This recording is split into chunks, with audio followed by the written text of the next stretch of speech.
It's the Mightiest Nightliest show. Recorded live from a bedroom in Santa Clarita, California.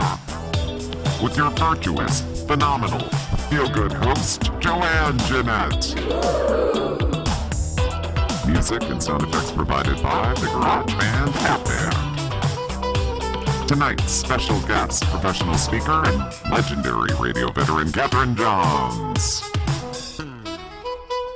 Tonight's highlights. Who wore it better?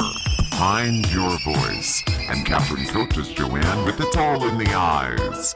Now give it up for the lady who proudly wears a size 8 medium, 9.5 size shoe, and is fascinated by shoe bills or birds. JoAnn Genette.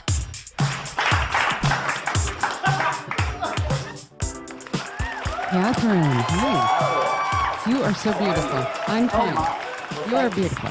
I was just watching your videos online. Oh, God. So your voice is beyond fantastic. Yeah. And I have a great face for radio. Yeah, no, you're beautiful. I love that color. My first question right off the bat, did you always have that voice or did it evolve over time? Gift from God. Really? Yeah. Okay. Yeah. My mother has the same voice. I mean, seriously, I sound like her. There's a little bit of raspiness, which you know they love. Just a touch. Can you hear it? Yeah. Yes. Is that Can I just ask before we go further? Are we live here? No, we're not live. What, it's totally recorded. Like, can you tell me what we're doing? Absolutely. I am completely confused. Okay, so you can hear me though, just fine. Oh yeah. Correct? Okay. Absolutely. So during the pandemic, I started to notice. That's fine. During the pandemic, I started to notice that all the TV people were just doing Zoom calls. Yeah. And I'm in California. I'm in Los Angeles, yeah. but not really. I'm much far north. I'm all the way up in Santa Clarita because we moved here for a job at Warner Brothers that no longer exists. By the way. Of course, that's how it goes. The pandemic changed everything, which is fine. So we've been kind of figuring it out. And I've had 2 radio jobs since I've been here. And one of them was actually in Chicago for a while. Yeah, that you were working here. And I thought, but wait, I thought you were in California. Right. But see, you can do it anywhere. Radio. Right. Sure. You can do it anywhere. And I've done that before for agencies and stuff. One time I was juggling 22 radio stations at one time. It was insane. Yeah. That company went out of business. They always go out of business. You know how it works. Yeah, I do. So that's why you don't take it personally anymore. Or at least I don't. Good for you. I still do. Yes and no. But I hear you. So during the pandemic, so I started doing Zoom calls and I said, well, wait a minute. I have this YouTube channel because I'm one of the original YouTubers from 2001 or 2002 or whenever it was invented. It was very different back then, though. You uploaded your cat dragging its butt on the carpet, those kind of. Yeah. Now it's a whole thing and people make money. And now all the networks use YouTube, which is funny. But I was one of the original people. So I already had all these viewers. And so I just started doing Women Are People show. And I would just interview women because I was like, you know what? I felt like society had forgotten that women are people. And I don't know if it has to do with, I do think it has a lot to do with the grooming and the free pornography. Yeah. I think it has warped a lot of people's brains. It has taken intimacy and human connection out, and needs that men used to have for the comforts of women or the attention or company of women have now been replaced in sort of a way that has, and I've read studies on it. They say stop watching porn, stop it. It's not just ruining your sex life, it's ruining your life, because you're constantly given images of women that look a particular way. So your brain is getting these signals that say women must look like this, and if they don't, the objectification, right? And so my mom grew up where objectification was huge, right? Twiggy was kind of what started it, my understanding, right? Because women. Yes, I was there. Okay. So my mom explained it. That she said it was Twiggy that really made all these women start losing weight to extremes. But if you go through history, women or gaining weight, because I'll never look like that. So I might as well, right? Yeah. There's that. Right. All right. Right. Well, wait, Like back up. What Yeah. what are we doing here? So we're just This is my chatting. question. So then now it's called the Mightiest Nightliest show because I had this dream to be a late night talk show host. Okay, Until, gotcha. you know, like Johnny Carson, right? Because you didn't watch Johnny Carson. And I watched Joan Rivers, and anytime I saw her, I was like, that's what I want to do. That's what I want to do. Yep. But as you know, it's a male-dominated industry. Yes, I also know it is fun being a talk show host. Because you have The been one. So best. we're going to talk about you. So this is just me talking to people and getting to know them and then sharing it with people because there's so many people in the world that never get Okay. heard. So You know what it's I'm going to be saying? on YouTube. Yeah. And yeah, I'll how send you the long link. is it? However long, that's the thing too. I have no rules. I'm not Okay. like a network. So you're Catherine Johns. You're a Yep. radio veteran. You're a public speaker. Yes. And you also were a co-owner of a hypnosis I was, yes. with Karen Hand. And see, Yep. I grew up, I'm in high school getting dropped off to school. I know, and listening to her. Karen Hand. Yeah. So that was another big, like, you know, thing of mine too. And I kind of got to do that because I worked at KISS for 7 years, Yes. but this is a long time ago. So I was like, yeah, I did what it was that I had set out to do. The TV thing wasn't for me because for women, they were brutal to me. And I was actually thin and like kind of cute back then, but it still wasn't. Oh, yeah, it's not the They thing. were brutal. Let me back up for just a minute. Yeah. Yes, I'm Catherine Johns. I am a professional speaker. Yes. So in the world of professional speakers, we don't use that phrase public speaking. Okay. Public speaking is the college class you took. Okay. Professionals are people who actually get paid for it. Okay. All right. Okay. Yeah. No, absolutely. And so I was watching your videos and your mission statement is essentially find your voice. Yeah. I need your help, Catherine, because I have Oh, been I trying. think you've located your voice. No, I've been JoAnn. searching for my voice since 1993. I have been searching for my voice. With every job that I've had, because I don't know, I think I've had I worked on 6 morning shows, 23 different radio gigs. So, but you're always playing a different role, right? So either you're Sure. giggle girl, soccer mom, kind of outrageous sex goddess, like that. Like there's always like a role to play. Giggle girl, that's one that you have to play. So I'm still trying to find my voice. All right. And I'm lost. And you're doing your own show. And yeah. and it can be as long as you want it to be. Yeah. And how does it start? How does it start? Or when? Or I just go. I do all have right, well, let's do it then. I do have an intro that I That played would- before. Okay. And great. I've with the garage band, I made a song that's kind of like, it sounds like the intro of Arsenio Hall show. It's very 90s and it's got a lot of saxophone. And that's sort of what, and I just call it the Mightiest Nightliest show. And do you add that later or you play that now and then I we add it talk? later. I add it later. Okay. So All we're right. already into it, girl. Your bio. How many jobs do you think that you had in radio? Oh, geez. I couldn't, 7, 8, maybe Okay. And 9. Who's counting? and so Larry Lujack, I mean, I don't think there's anyone who owned a radio over the age of 30 that does not know who that is. So you were with Larry during. I was there for the beginning of the Ensemble radio show. You want to hear how that started? Yes, I do. So when I joined that show, the model was a guy is funny, briefly, plays a lot of music and plays commercials. And that was a morning show. And then one day they called us into the general manager's office and said, we want Larry to interface with the news people. Oh my God. Larry. Now, I don't know how much you remember about him. Oh, yeah. He was a solo act in a big way. And the last thing he ever wanted to do was interface with anybody. He was also really good at his job and very much a guy who said, all right, if that's what you want, that's what you'll get. So we began to interface and it was surprisingly fun and interesting. By that, I mean surprising to him, I think. Okay. And it turned out, so Larry and Jeff Hendricks and I, and then Les Grobstein joined as a sports guy, right? And the 4 of us were the morning show. Yeah. And it was good. I mean, And that's, it doesn't get any bigger. It doesn't get any more powerful than what you were doing. And there should have been a hint for me, JoAnn, in the people who said things to me like, I listen to you every morning because I only have AM in my car. Because eventually there was FM in cars, and WLS and stations like it were in trouble. And there was a gradual, slow erosion over time as people shifted to FM stations because they were hipper and the music sounded better. Right. It was And crisper. yeah. So that was a real shift. But in those last years of AM being big, we were really big.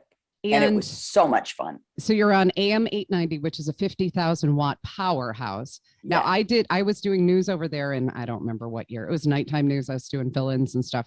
I want to say 2016, 2015, somewhere around there. Yeah. A man called in all the way from a section of Pennsylvania. Yeah. That happened. Yeah. So you knew even in the morning with that 50,000 watt, and you didn't have all the air interruption. I mean, essentially, you weren't just doing a Chicago radio show. You were doing a nationwide radio show. Well, for sure, a Midwest radio show. Right. Yeah. But again, I got a call from a guy. Yeah, he was in some town. And of course, I Googled it. I was like, you can hear me where? In some like Allentown, Pennsylvania or something. Yeah. Long after the Lujack days when WLS was a talk station, I did a talk show in the evening.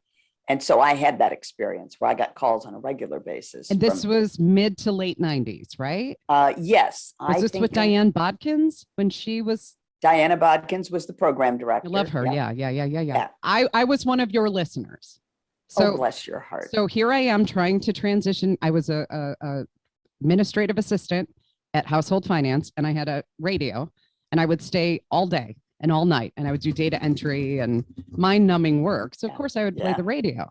So I always listened to the station. So and Turi Ryder, that was another one. I would listen to her, and so I was one of the people sitting there doing my data entry and listening to whatever that it was that you were doing.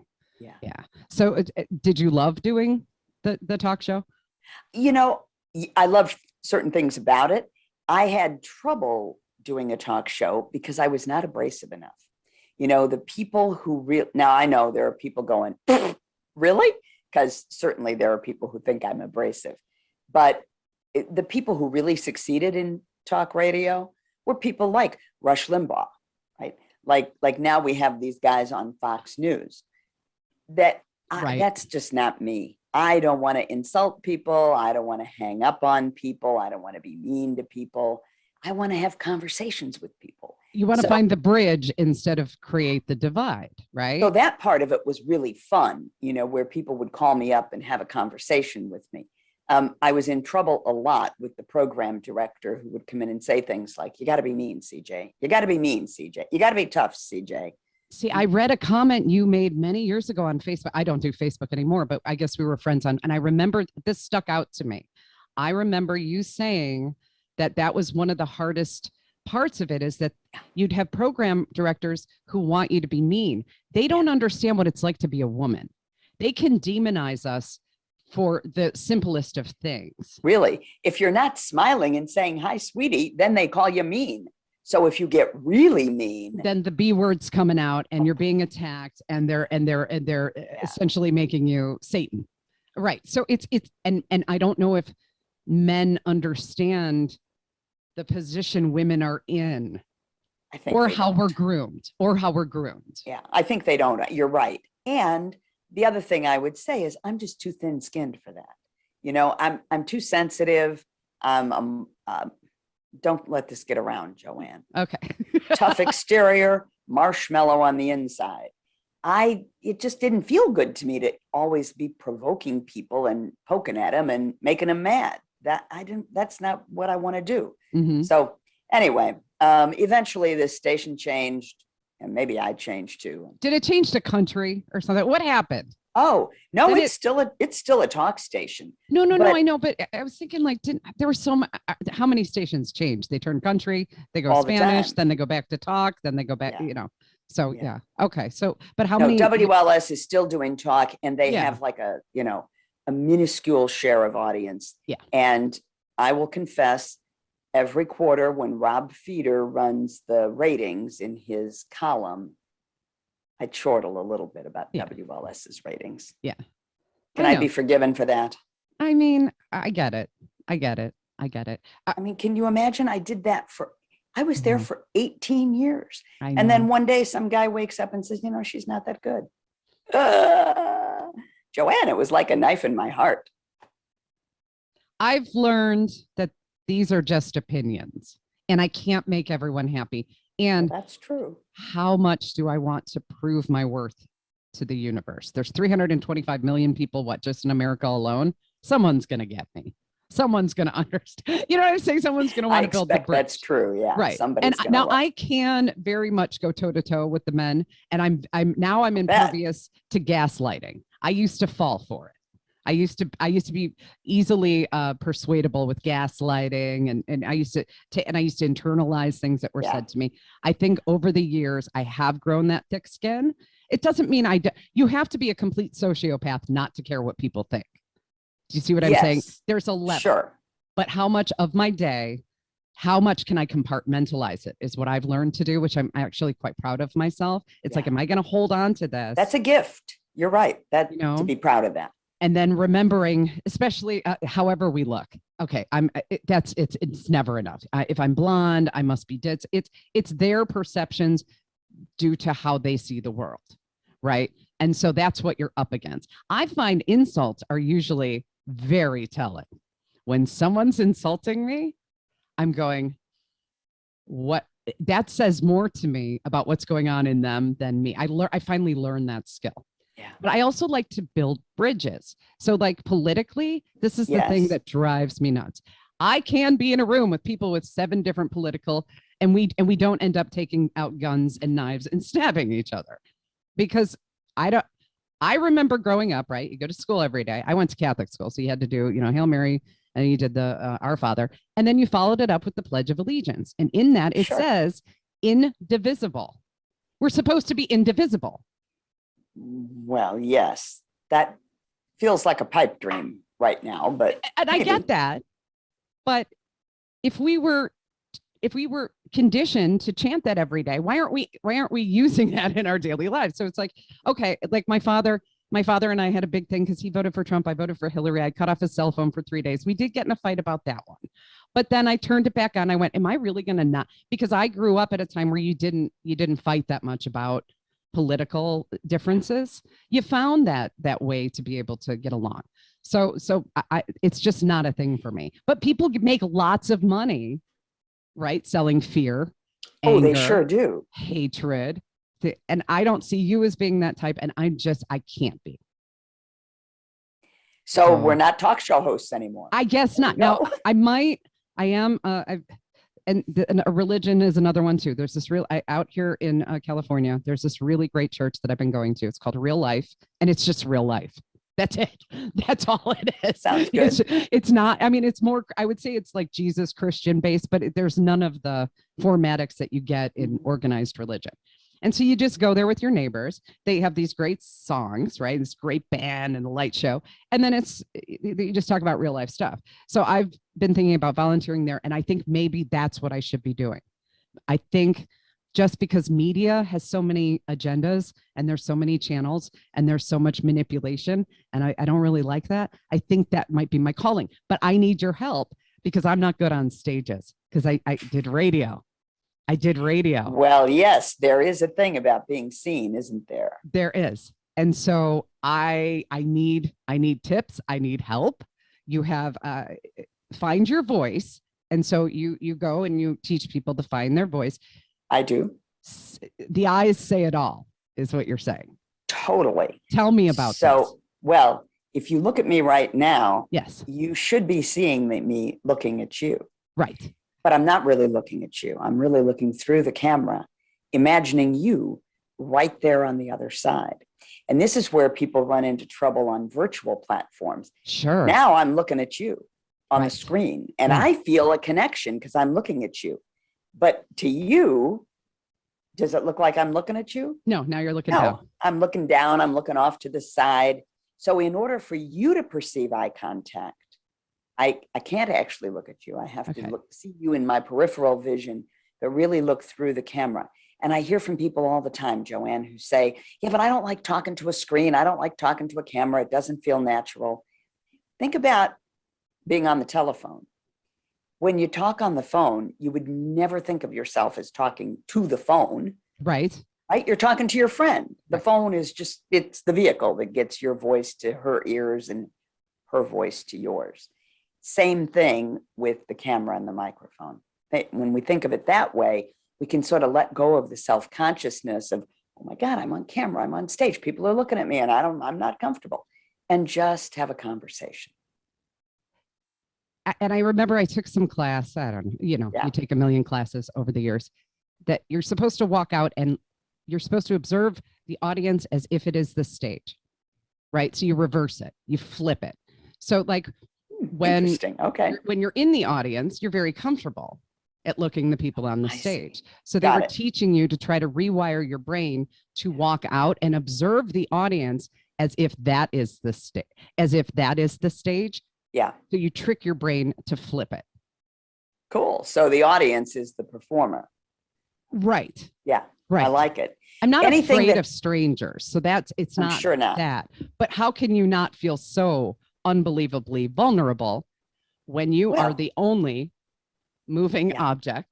You are vulnerable. Right. And people will have opinions. I mean, just like we were talking about being on the radio, right?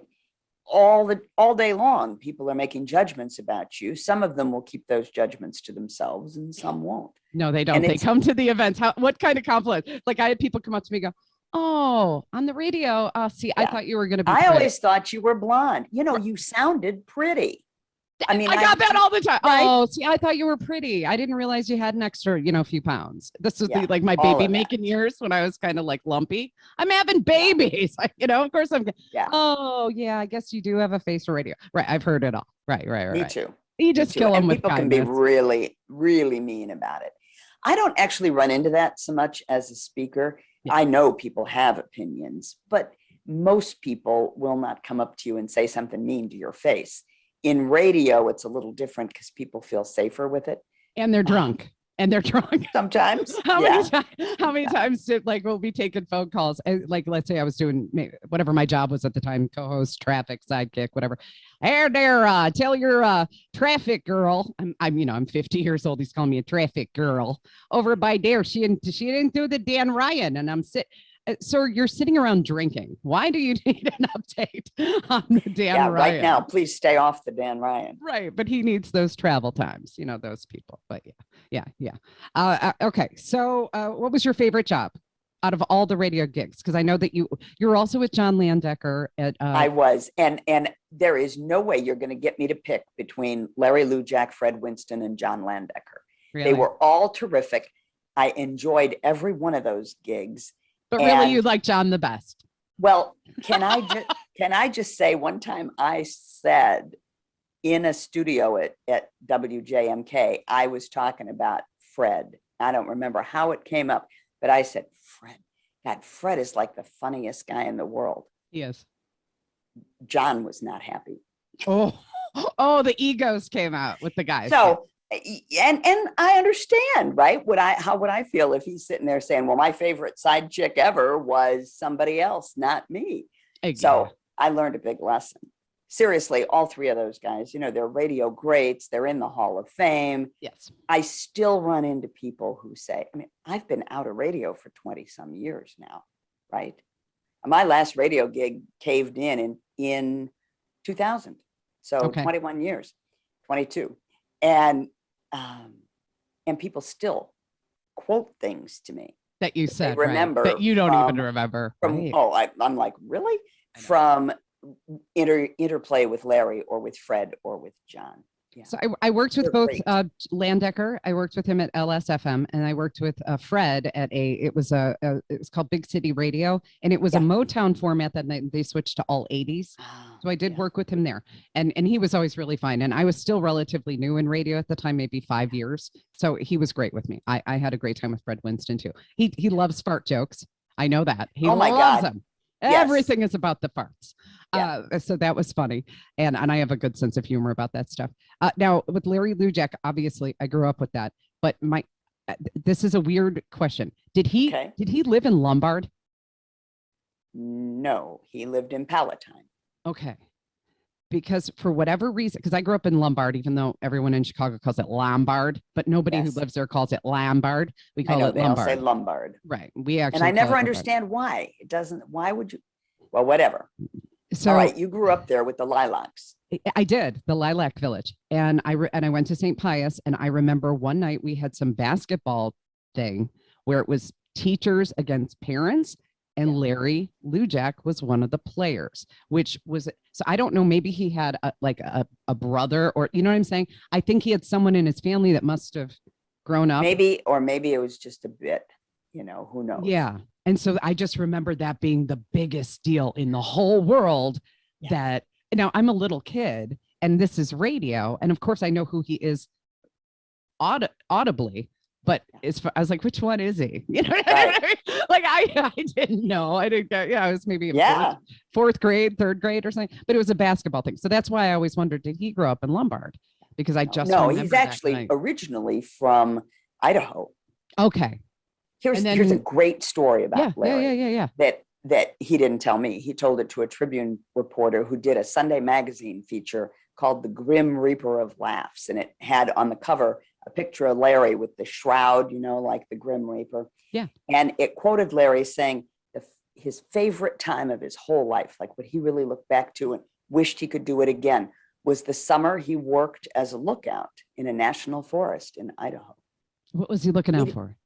He was looking out for fires and who knows, fires mainly. Aliens, right? Who knows? But the point is, you don't see another soul for weeks on end. And he looked back at that as nirvana, right? So he's a very private introvert. Very much a loner. Yeah, very much a loner. Isn't that interesting about someone who could be so good at being extroverted to actually be an introvert? Yeah, I find that with the guys. Yeah. They're all a little kooky. Yeah, well, for sure. It's just an industry of kookiness. Okay, what was another thing? So I'm watching your videos all this morning and last night online. You were talking about hair. You were talking about hair and how women, what is that called? Pruning? Yes. What is it that we do? We, play with our hair. Ooh, play with our hair, flip our hair, twirl our hair. Anything that has your hands in your hair is a distraction, for one thing. So if you're speaking, or if you're in a meeting, if you're trying to come across as a professional, you want to keep your hands out of your hair. Because also I learned from a client actually that hair is all about sex, is really the truth of it, that it is symbolic. And if you go through, she actually had done a master's thesis or something about the symbolism of hair in American literature. Think about in old times, women like the Pilgrims, covered their hair, especially after they got married. Like when they were young girls, they could have flowing hair, but when they reached maturity and belonged to somebody, their hair was covered because their hair was only for their husband. And that remains true in some cultures today, right? There are whole places where women have to be covered all the time because hair is all about sex. So when you're sitting in a meeting messing with your hair, there you go. The subliminal message is availability. Usually not a good idea. I mean, I'm not saying you might want to be advertising that, but for most of us, not so much. I do pick it and play with my hair, but I also don't sit around thinking about sex. Unless I am and I don't realize it. Yeah, see, that's the thing. That's it. I don't know what I'm doing. But it's also, it's not so much what you're thinking, it's what are they thinking? Okay. Right? It's the perception that it creates. Okay. I do touch my hair a lot. So now I'm worried that I'm like sexually repressed or something. A lot of it is stuff that goes on at the non-conscious level. Yeah. When I was learning how to be a presentation skills trainer, I had to videotape myself when there was actual videotape, doing modules from our presentation skills program. And I noticed when I saw the video back that I was standing in front of the room and I was talking about, what to do with your hands or whatever, and doing this thing with my nose all the time. Well, so what is that about besides looking stupid? Yeah, I used to do this. Yeah. That's why I didn't pick TV, because I kept doing that because I was nervous. Body language. Yeah, body language. So here's what happens when you're uncomfortable. There are little tiny capillaries in the tip of your nose and in your earlobes that open up. You might know somebody whose ears get red when they're embarrassed or something, right? Mhm. And you get this sensation that's almost below the conscious level. It's like just this little, you want to brush it away. Yeah. And you touch your nose. There's sort of an old wives' tale among detectives, which I guess would make it an old detective's tale, that you always know they're lying if they touch their nose. And often it actually is true. Really? In that case, right, I wasn't lying. I mean, I was delivering information, but it would be fair to say that I felt a little bit like a fraud, because what do I know about this stuff? I'm brand new and I'm standing here like an expert talking to a video, right? Yeah. And I'm supposed to be a side chick sitting in a studio someplace laughing at some guy's jokes. It was a big transition for me, and it didn't feel authentic for me yet. And that manifested like this. Right. I don't know if I have imposter syndrome, but I'm always trying, at least in old age. I wasn't always this way. So I'm trying to match the insides with the outside at all times. That's hard to do. It is hard to do, and maybe it's not even appropriate at all times. I mean, sometimes I want to keep my insides to myself. Right. Better for everybody that way, including me. But yes, I would agree that as I've gotten older, I am more comfortable in my own skin and more willing to be seen as who I am. And I feel less need to placate and put on a show and pretend to be somebody different. Owning the stage. So you look very comfortable in your videos. You look lovely. I love the green. Thank you. I tell my clients what your audience wants most from you is you. And I sincerely believe that. And I think the challenge for speakers, not only professional speakers, but people who do a presentation at work in a conference room, the challenge is we get in front of an audience and we start to fake it. Like me learning my modules, right, for presentation skills training. We have an idea in our head of what we're supposed to look like, and we try to do that. And the audience picks up on that phoniness or that facade at a non-conscious level. They're not sitting there going, she's faking it. They just get a sense that it's not, something's a little off. If I can stand in front of an audience and be me, already I set myself up for success. And this is where I work with clients. It's really about that, letting go of some prescriptive thing of what I'm supposed to do and letting myself be real. And that takes a certain amount of confidence, or it takes developing some confidence to be able to do that. Yeah. Now, as a woman, yes, I feel like, especially my generation and the generation that followed mine, I feel like that we were constantly given these messages through, whether it be television or at the grocery store or whatever. You're still not enough. They call it, I think there's lots of things that they label it as, they call it patriarchy, trauma, or, but there's no way that you're not going to be subjected. CVS has taken the magazines and the tabloids. I don't know if you've noticed this in the last year, and they've taken them from where they used to be at eye level when you go to pay for things. I don't care about George Clooney's divorce. I'm sorry. I don't need. Okay. I like. Do they still make magazines? I'm just stunned. They do. But Entertainment Weekly has just discontinued the print. Yeah. So they're going away. But for my generation and the generation that followed mine, especially like in the 90s, everywhere you went, it was this airbrushed image of like, you're not enough, not pretty enough, not this enough, not that enough. And there was no way, no matter how much self-confidence you had, that didn't affect you in some way. Sure. Something in my brain, either I learned this as a kid or something. My purpose on the planet as a woman is not to be visually pleasing. Right? That's no woman's core purpose. Right. But we do live in a society that sort of caters and rewards to that. Yeah. So that's the one thing that finally gave me confidence, is when I reminded myself, I don't know who said it, I don't know where I got, but it was like, you're okay. maybe you got a little roll here. Maybe you got a little back fat over by the, bra line. Maybe, whatever I had on my face. Maybe my hair is out of place. I finally, I think, got to that place where I was like, my purpose isn't to visually please everybody. I'm more than that. So I'm going to own that. And I think in my experience, that comes partly with age. I think it is too. It is much easier for me now to feel that way than it was even 10 years ago, much less as a teenager or a young woman in her 20s. And biologically, I don't need to have any more babies. So like, what do I get?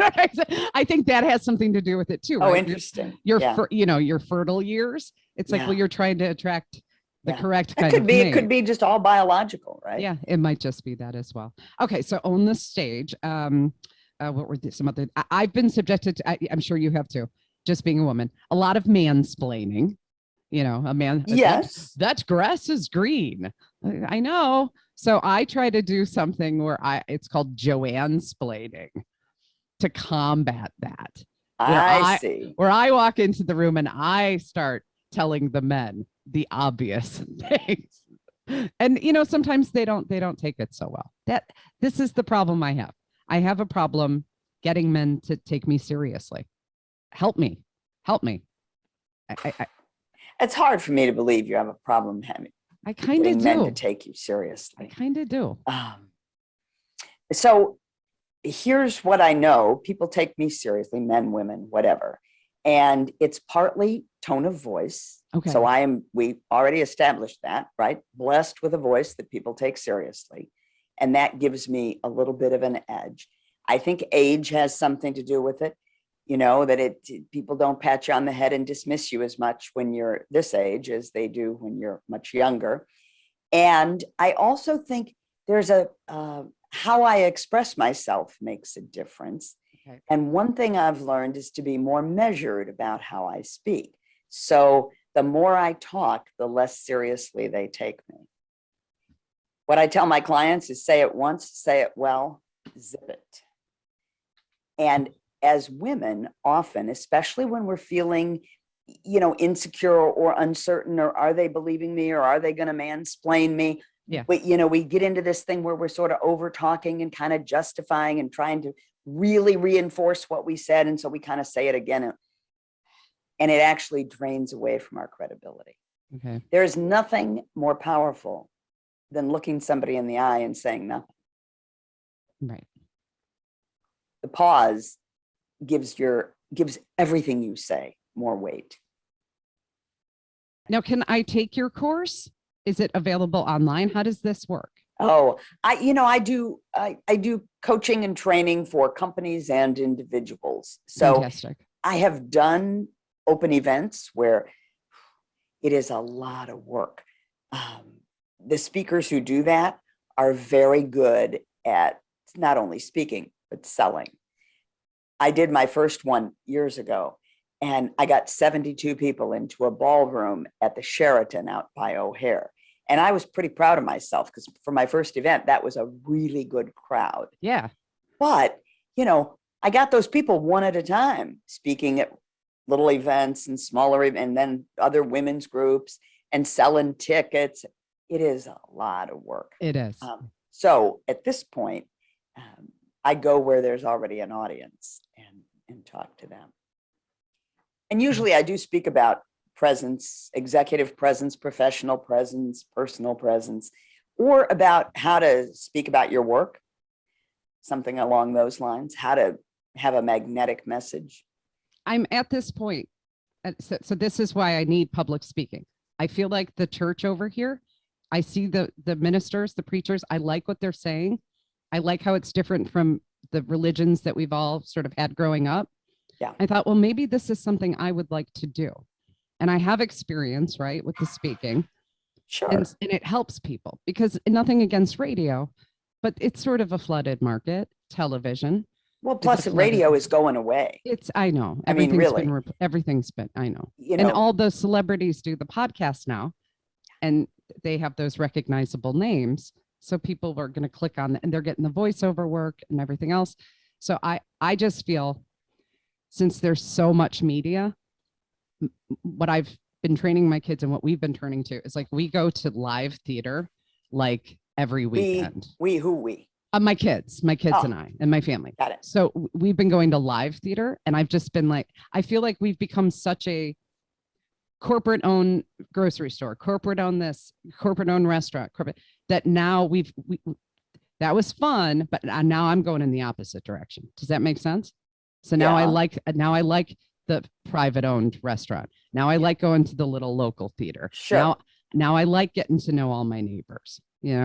I'm that lady anyway, though, that if I move in somewhere, I make sure I know all the neighbors. We lost that, I think, as a society for a while. Not in my neighborhood. Not in your neighborhood? I've been here Okay. for a long time. I live on the northwest side of Chicago Okay. in a classic Chicago bungalow.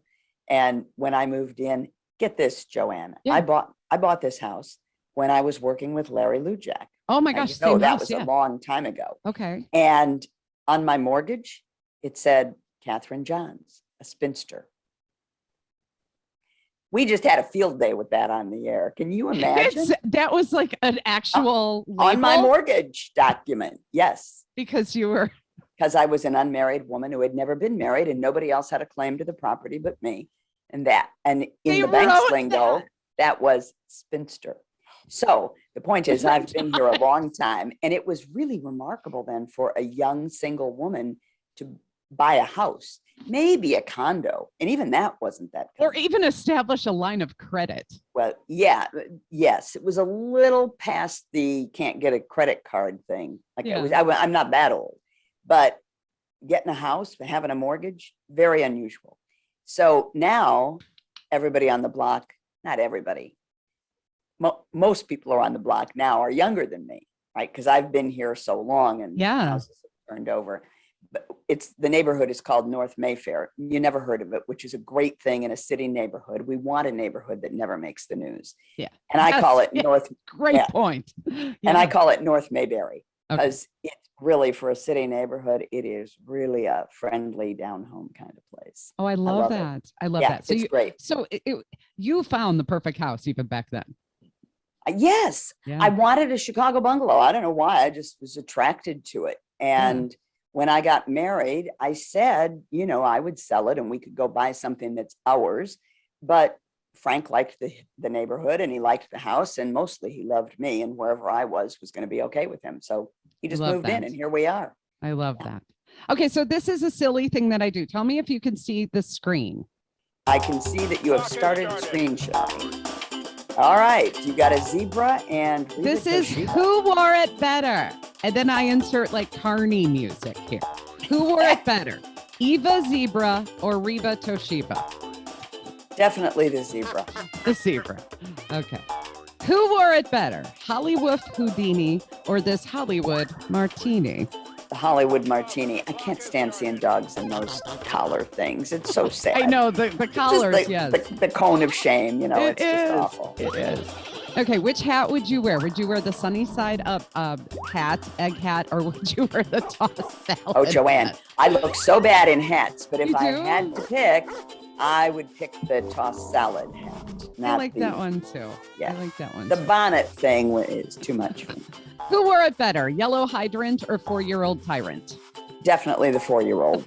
Adorable. And then this has nothing to do with anything. I just have been. Do you know about the shoe bill stork? I don't, This, but I'm this is about to find out. This is my new topic of like interest. This is a real bird. It's a prehistoric looking bird. It looks like a Muppet. It's real. It still Wow. exists. Interesting. They grow to be 4 to 5 feet tall. They have the most bizarre faces. They have the weirdest movements. And I thought this was like a Muppet, right? And I'm watching this thing. Yeah, It's a real bird. So this is interesting. he's called the shoe-billed stork, and I've just been looking into that. Who wore it better, Tiffany Crawl or Marriott's hotel wall? Tiffany is a cutie pie. Okay, and then unique Halloween costumes. Look at that. Do you know what that Lego that lady? Those are Tupperware containers. Nicely done. Isn't that nicely done? Very creative. And there you go. That's all we do. I just All throw right. silly stuff in there. Okay, so anything that you want to promote, we do that now. Sure. I am looking for speaking opportunities in a big way. And women's organizations, professional associations, those are good audiences for me. I am not a stand up on a stage and show you a bunch of slides speaker. I'm more of, happy to get on a stage, but more of a have a conversation, let's talk kind of speaker. And if that sounds like a fit around communication skills of some sort, then I am your gal and you should be on my website or connect with me on LinkedIn. That's fantastic. I'm going to, the website is just your name, correct? Yep, CatherineJohns.com. Okay. And then you blog, and I check that every once in a while. You know, I am so proud of this, JoAnn. I have written a blog post or a newsletter. I send it out as a newsletter and post it on the blog every Wednesday since September of 2014. Oh, fantastic. Yeah. Have you thought about putting them together as a book? Not that I have, and I probably much, should. Yes. Yeah. Yeah.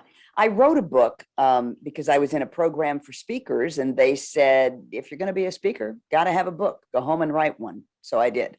And it still sells on Amazon. Oh, fantastic. But I should write another one. And yes, it could be a compilation of all those fine essays I have written about communication and society and women and politics and all of it. Yeah. Thank you for talking to me today. Thank you for inviting me to talk. I will keep checking up on you, and it's really an honor for me. It really is. It's always nice when I can talk to other women who I know have. When you're new in the industry of media, and it's just different for women, it just is. You know, they do the studies over the last, I would say, even 10 years. It got really bad to the point where 94% of women were being sexually assaulted, and 98% were being harassed or discriminated against. I feel like the tide is turning, but it's I don't know if it has anything to do with these arrests and these things and these investigations. I think it has more to do with the fact that technology is open now. So you don't just have those few people in charge. Yeah. We sort of all have the freedom. Yeah. So we have the freedom to kind of do it our way, whatever way that is. Like, I don't watch any network television anymore. I don't watch cable television anymore. And when it comes to news, I try to keep it I don't know about you, about as local as we can. I feel like everything's going to come back to communities and locally. Does that make sense? It does. I watch national news. I watch CNN and MSNBC, and I'm overly preoccupied, and I would be mentally healthier if I would turn it all off. Yeah, I prefer to speak about concepts instead of particular people, but it's hard not to talk about concepts because they're usually tied to particular people. So often. Like you said, you're watching CNN, and that the head guy, Zucker, that yes. Either he was fired or he quit or whatever was going on. And, you know, whatever they say is the reason isn't always exactly the reason. So you kind of try to read between the lines. And then he had this girlfriend that he was apparently was an open secret or whatever. She then quit a couple of weeks later. And I try not to make comparisons, but it's impossible. I think I would die if my greatest accomplishment was I was the girlfriend of that guy. And that's what the headlines kept putting. Zucker's girlfriend, or Zucker's effer. You know, they tried to do that. Zucker's girlfriend resigns. Interesting. And I thought, this is what we're talking about when certain people don't see it. She has a name. She's an individual person. Sure. But she's a lot more than just a girlfriend, but they're already spinning it as she only exists as an extension of the man. Mm. And this is like one of those things that you go, oh, but you know, Rick Springfield writes the song, I wish that I had Jesse's girl. Well, you could have got Jesse's girl. I remember that. You could have got Jesse's girl if you learned her name, but you didn't learn her name. You're only seeing her as an extension of your buddy, Jesse. So these are like the concepts that I try to change, but I guess I'm up against, then they call me like a feminazi. So I try to find every, who cares? Who cares? Let them call you whatever. Right. I bet you've been called worse. Oh, I've been called everything. People haven't we all, right? Yeah. Oh my gosh, everything. And then I'm finally at that place where it's like, okay, believe whatever you want. Because, you know who you are, you know who you're not, you know what you care about, and you know what you've accomplished. So, it has been really good talking to you. Thank you. Can we stay in touch? Yes, absolutely. And I need your, I'm going to keep like checking in because I need your tips. I'm going to need your tips because the stage thing has always been, I even remember like in second grade in church. You Oh go yeah, to it's read your one thing. creepy. It's creepy. All eyes on me. Yeah. But Yes. but I also crave attention. So go figure that one. I crave attention, but I don't like attention. The brain is. Oh, believe me, that's very familiar. And here's what I find. If I put my attention on myself, I get nervous and uncomfortable and all of that. I keep my attention on the audience. And the more I do that, the more relaxed I am, and the more at ease I am, and the more magnetic I am.